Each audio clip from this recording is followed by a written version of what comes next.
দেশ জুড়ে চলমান বিক্ষোভ সহিংসতা দমনে কঠোর অবস্থান নিয়েছে ইরান সরকার। ইন্টারনেট বন্ধের কারণে বিশ্ব থেকে বিচ্ছিন্ন দেশটি তীব্র বিক্ষোভের মধ্যেই মার্কিন হস্তক্ষেপের বিরুদ্ধেও সতর্ক ইরান। রোববার যুক্তরাষ্ট্র হামলা চালালে পাল্টা জবাব দেবে বলে হুঁশিয়ারি দিয়েছে দেশটি। রয়টার্স জানিয়েছে, বিক্ষোভকারীদের সুরক্ষার অজুহাতে প্রেসিডেন্ট ডোনাল্ড ট্রাম্প ইরানে হামলার হুমকি দিলে এর জবাবে তেহরান যুক্তরাষ্ট্রের সামরিক ঘাঁটি এবং ইসরায়েলের বিরুদ্ধে প্রতিশোধ নেওয়ারও হুমকি দিয়েছে। এমনকি সম্ভাব্য হামলার আশঙ্কায় ইসরায়েল সর্বোচ্চ সতর্কতা অবলম্বন করেছে। রোববার সংসদে বক্তব্য রাখতে গিয়ে ইরানের পার্লামেন্ট স্পিকার মোহাম্মদ বাঘের বলেন, স্পষ্ট করে বলছি, ইরানের উপর হামলা হলে দখলকৃত ভূখণ্ড এবং যুক্তরাষ্ট্রের সব ঘাঁটি ও জাহাজ আমাদের বৈধ লক্ষ্য হবে।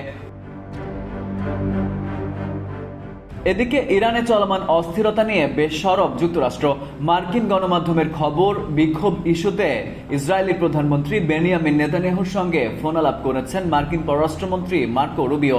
সামাজিক মাধ্যমে দেওয়া পোস্টে ইরানি বিক্ষোভকারীদের সহায়তার ইঙ্গিত দিয়েছেন ডোনাল্ড ট্রাম্প। এমনকি নিউ ইয়র্ক টাইমস বলছে, সামরিক অভিযান চালানোর প্রাথমিক আলোচনাও করেছেন তিনি।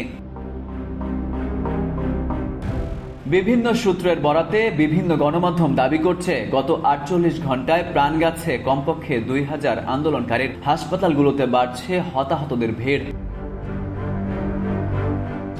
Farid U Ahmed, IBTV USA।